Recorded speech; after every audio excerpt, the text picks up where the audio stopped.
High, Hi. এই আমাদের guide. Yeah, this is a beach side in his ticket 100 Nepali. In Bauddha Stupa is beautiful place. Many foreigner people coming this side because this is our tourism place. Okay If you are interested, come in Nepal. Then contact me. Okay okay. Swayambhu statue, বানর, বাচ্চা এগুলো। Okay, follow me. এটা হচ্ছে পশুপতিনাথ মন্দির। বন্ধু, বৌদ্ধ স্তূপা কেমন লাগলো? মোটামুটি ভালোই লাগছে, যেহেতু আমরা অন্য ধর্মের লোক, এখানে প্রশংসা করার মতো আমাদের কিছু নাই। নাই, রাইট। কাঠমান্ডু দরবারের স্কয়ার একটি পুরাতন ঐতিহ্যবাহী ঘরবাড়ি সম্মিলিত। দেখেন এখানে কাঠের তৈরি যুগ যুগ ধরে আগের রাজা বাদশাহদের বাড়িঘর এখানে রয়েছে। এই বাড়িগুলোর ডিজাইন অন্যরকম। দেখেন এখানে দেখা যাচ্ছে এগুলো যুগ যুগ ধরে এরকম পড়ে রয়েছে। ডেইলি ট্যুরিস্ট বাস টিকিট, এখানে সাইট সিইং করার জন্য এখানে টিকিট পাওয়া যায়। দাদা good morning. Good morning, good morning, good morning, namaste. Daily tourist sight seeing के लिए कितने रुपए आनेगा? Delhi tourist sightseeing, Kathmandu Valley sightseeing ke liye by tourist bus, only tourist bus service, not entrance fee included in the tickets. So that will cost 1,000 each person, which is start 11 o'clock in the morning and finish around 4 to 5 p.m. Okay. So which covered more than 5 places, including Pashupatinath, Bauddhanath, Swayambhunath, Kathmandu Darbar Square, and Buddha Nilkant. We Nepal Thirsty Travels arranging a bus ticket from Kathmandu to Pokhara, Kathmandu to Chitwan, Kathmandu to Lumbini, where we do only a tourist bus ticket. We do a tour arrangement, trekking arrangement, and vehicle arrangement, and international domestic air ticketing also we do from here. Okay, thank you. Thank you very Thank much. you দাদা। ওকে, চাইলে এই ঠিকানা মোতাবেক এসে আপনারা দৈনিক যে বাসগুলো ছাড়ে 5টা স্পট দেখাবে। কম খরচে যদি যেতে চান তাহলে অবশ্যই এখানে আসতে হবে। টিকিট কাটার পরেও আমাদের হাতে পর্যাপ্ত পরিমাণে সময় ছিল, তাই আমরা সকালের নাস্তা সেরে নিই। নাস্তা করতে বসছি। আর এই নাস্তাটা দেখেন এখানে একটা সবজি দিয়েছে, একটা টক দিয়েছে, আর সালাদ এবং রুটি। এই তো এখানে 2টা রুটি 170 টাকা, আর এটাকে বলা হয় আলু পরাটা। এই 4টা আইটেমের প্যাকেজ 170 টাকা। 11টা বাজে 15 মিনিট আগেই এখানে এসে দাঁড়িয়ে রয়েছি। এই কাউন্টার থেকে আমরা টিকিট কেটেছিলাম। আজকে সিটি ট্যুর দেবো। সিটি ট্যুরের ভিতরে 5টা স্পট রয়েছে, আমাদেরকে ট্যুরিস্ট বাসে ঘুরে দেখাবে। এই জন্য আমরা দাঁড়িয়ে রয়েছি এখানে। আমাদের গাড়ি চলে আসছে, উঠে পড়ছি এবং আমাদের গাড়ি ছেড়ে দিচ্ছে। এটা একটা মাইক্রোর মতো, এটা করে আমরা আজকে সারাদিন 5টি স্পটে ঘুরবো। আমাদেরকে একটি স্পট করে দিয়েছে। 15 থেকে 20 মিনিট আমাদের গাড়ি চলার পরেই আমরা চলে আসি আমাদের প্রথম টুরিস্ট স্পট পশুপতিনাথ মন্দিরের সামনে। পশুপতিনাথ মন্দিরের ট্যাক্সি রাখার জায়গা, এখানে ট্যাক্সিতে নামিয়ে দেবে। Okay, follow me. আমাদের গাইডকে অনুসরণ করে আমরা তার পিছনে পিছনে হাঁটতেছি। এই আমরা যাচ্ছি পশুপতিনাথ মন্দিরের ভিতরে। আমাদের দেশের মতো নয়, এরা এই ভিক্ষা করে এভাবে গান বাজিয়ে। আমাদের দেশে এমনিতে টাকা চায়, কিন্তু এরা গান বাজিয়ে ভিক্ষার টাকা চায়। পশুপতিনাথ মন্দিরের গেটে অনেক পুরাতন পুরাতন স্থাপনা। আর নেপাল হচ্ছে একমাত্র হিন্দু প্রধান দেশ, যার কারণে এখানে পুরাতন অসংখ্য মন্দির রয়েছে। ভিতরে প্রবেশ করেই হাতের বাম পাশ দিয়ে আমরা ভিতরের দিকে প্রবেশ, গেট দিয়ে ভিতরে প্রবেশ করলেই একটি খোলা মাঠের মতো একটি মাঠ দেখা যাচ্ছে। আর এখানে অসংখ্য কবুতর রয়েছে। আর এই কবুতরগুলো কি চমৎকার দেখাচ্ছে দেখেন। বিভিন্ন জনে এগুলোকে আদার খেতে দিচ্ছে আর ভিডিও বানাচ্ছে। আমরাও সেই সুযোগটু নিয়েছি। মেইন মন্দিরের ভিতরে প্রবেশ করতে গেলেই আমাদের হাতের ক্যামেরা বন্ধ করতে বলে, অর্থাৎ ভিতরে ভিডিও করা নিষেধ রয়েছে। তাই আমরা মন্দিরের ভিতরে ভিডিও করতে পারিনি। আমরা এখন রয়েছে মন্দিরের একেবারে পিছনের অংশে, আর পিছনেই রয়েছে ভাগবতী নদী, আর এই নদীর পাশেই রয়েছে চিতা। আর এই চিতায় হিন্দু ধর্ম অবলম্বীদের মৃতদেহকে পোড়ানো হয়। এখনো দেখা যাচ্ছে কয়েকটি মৃতদেহ পোড়ানো হচ্ছে। এই মন্দিরটি 1979 সালে ইউনেস্কোর বিশ্বের ঐতিহ্যের স্থানের তালিকায় অন্তর্ভুক্ত করা হয়। 246 হেক্টর জায়গা জুড়ে রয়েছে এই মন্দিরটি। এখানে 518টি ছোট মন্দির রয়েছে। আমরা হাতের বাম পাশ দিয়ে একেবারে মেইন মন্দির দিয়ে এখন আমরা বের হয়ে চলে যাচ্ছি। এখান দিয়ে বের হওয়ার পথ রয়েছে হাতের বাম পাশ দিয়ে। আমাদের সময় শেষ, এখানে 1 ঘন্টা সময় দিয়েছিল। আমরা বের হয়ে চলে যাচ্ছি, আমাদের গাড়ির অপেক্ষা করতেছে। গাড়ি 2 থেকে 3 মিনিট আসার পরে আমরা চলে আসছি গুপ্তেশ্বর শক্তি মন্দির বলা হয়। এর পিছনে আমাদেরকে নামিয়ে দিয়েছে এবং এই ব্রিজটি ধরে আমরা উপরের দিকে যাচ্ছি। ব্রিজটি পার হয়ে চলে আসলেই এই মন্দিরটি পাওয়া যায়। এটা হচ্ছে গুপ্তেশ্বর শক্তিধর মন্দির, এই যে এই সামনে রয়েছে। আর এখানে আমাদেরকে টাইম দিয়েছে 15 মিনিট। এখানে ছোট জায়গাটা একেবারে অল্প। এই গেটটা দিয়ে উপরে উঠলেই এই মন্দিরটি পাওয়া যায়। ভিডিও এবং ফটো তোলা নিষেধ রয়েছে, যার কারণে ভিডিও এবং ফটো আর তুলতে পারিনি। আমরা ঘুরে চলে আসছি, এখন আবার আমরা গাড়ির দিকে যাচ্ছি। আমাদের গাইডও আছে,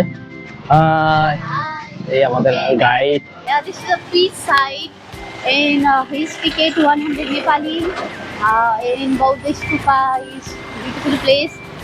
Many foreigner people coming this side because this is a tourism place. Okay If you are interested, come in Nepal, then contact me. ওকে ওকে আমাদেরকে 3 নম্বর প্লেসে নিয়ে আসছে। এটা হচ্ছে বৌদ্ধ স্তূপা। এখানেও টিকিট রয়েছে 100 টাকা করে। আমরা যেহেতু সার্কভুক্ত দেশের মানুষ, যার কারণে 100 টাকা করে টিকিট নেবে। এই গেট দিয়ে ভিতরে আমরা প্রবেশ করতেছি। আর এখানে এই একটা প্রসপেক্টর দিয়ে দিছে, এই 100 রুপি করে নিচে আর একটা প্রসপেক্টর দিয়ে দিছে। আর মূলত বৌদ্ধ ধর্মাবলম্বীরা এখানে এটা প্রদক্ষিণ করে, আমরা প্রদক্ষিণ করব। এই বৌদ্ধ স্তূপটি মূলত বৌদ্ধ ধর্ম অবলম্বীদের প্রার্থনার স্থান। তারা এই মন্দিরটির বাম পাশ থেকে ঘুরে একেবারে ডান পাশ দিয়ে বের হয়ে চলে যায়, যদিও এটা তাদের সওয়াবের জন্য করে থাকে। আমরাও তাদের মতো এই বাম পাশ ধরে ডান পাশ দিয়ে বের হয়ে যাব, তাই তাদের মতো প্রদক্ষিণ করতেছি। তবে তারা সওয়াবের জন্য করে থাকে, আমরা সওয়াবের জন্য করছি না, দেখার জন্য করছি।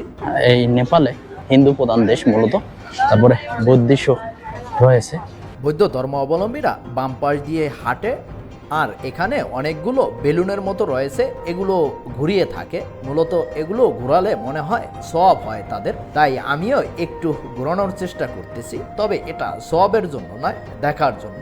মন্দিরে ভিতরে প্রবেশের গেটেই আরো বড় বড় 2টি বেলুনের মতো দেখতে পাচ্ছি, এগুলো তারা ঘুরিয়ে থাকে। আমিও একটু প্র্যাকটিস করলাম। পিছনের সাইডে যেতেই দেখতে পাচ্ছি এক ঝাঁক কবুতর উঠছে, আর এখানে অনেকগুলো কবুতরও খাবার খাচ্ছে। খুবই চমৎকার একটি দৃশ্য উপভোগ করলাম। বন্ধু, বৌদ্ধ স্তূপা কেমন লাগলো? মোটামুটি ভালোই লাগছে, যেহেতু আমরা অন্য ধর্মের লোক, এখানে প্রশংসা করার মতো আমাদের কিছু নেই। নাই, রাইট, কোনো ধর্মের ছোট করে দেখি না, না, ঠিক আছে? যে যা ধর্ম সে যাবে পালন করবে, রাইট। এটাই বলতে। আমি মুসলিম, এই জন্য যে আমি অন্য কিছু দেখতে আসবো না, বা এদের নির্দেশন খুঁজবো না, বা এদের উৎস খুঁজবো না। কৃষ্টি কালচার সবারই জানা দরকার আছে। আমাদেরটা তো আমরা নিজেরা জানি, কিন্তু হিন্দু এবং বৌদ্ধ যে ওদের কি কালচার রয়েছে, এগুলো তো সাধারণত আমরা জানি না। অবশ্যই জানতে হবে। বৌদ্ধ স্তূপা দেখার জন্য আমাদের গাইড আমাদেরকে 40 মিনিটের মতো সময় দিয়েছে। আমরা ঘুরে এখন বের হয়ে চলে যাচ্ছি, আর আমাদের ভ্রমণ তালিকার 4র্থ স্থানে যাব, আর ওটাও হচ্ছে মন্দির, আর মন্দিরটির নাম হচ্ছে নীলকণ্ঠ। তাই আমরা গাড়িতে উঠে বসি এবং গাড়ি চলতে শুরু করে। আমাদের প্যাকেজের 4 নম্বর মন্দির বৌদ্ধ নীলকণ্ঠ মন্দির। এই গেট রয়েছে, এই গেট দিয়ে আমরা ভিতরে প্রবেশ করব। এই গেটের সামনে আমাদেরকে নামিয়ে দিয়েছে এবং ভিতরে আমরা প্রবেশ করব।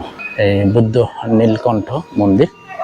বৌদ্ধ নীলকণ্ঠ মন্দিরের এখানে আমরা প্রায় 20 মিনিটের মতো সময় অতিবাহিত করি। এখানে আশ্চর্যের বিষয় হচ্ছে প্রত্যেকটি মন্দিরের পাশেই দেখা যাচ্ছে অসংখ্য কবুতর, আর এই কবুতর এখানেও রয়েছে। পরে আমরা এখান থেকে বের হয়ে চলে যাচ্ছি। এখন সময় প্রায় 3টা বাজে, লাঞ্চের ব্রেক দিছে। আমরা এই থালি নিয়েছি, একটা চিকেন থালি আর একটা হচ্ছে মাটন থালি। চিকেন থালিটা 450 আর মাটন থালি 550।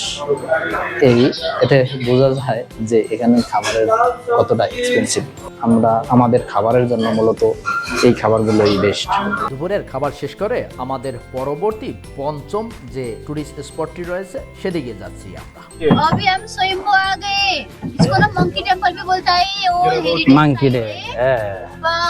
ऐसे देख रहे हैं ना काठमांडू सिटी, ऐसे देखेंगे तो थोड़ा देखेंगे, ऊपर जाके देखेंगे तो पूरा सिटी देखेगा।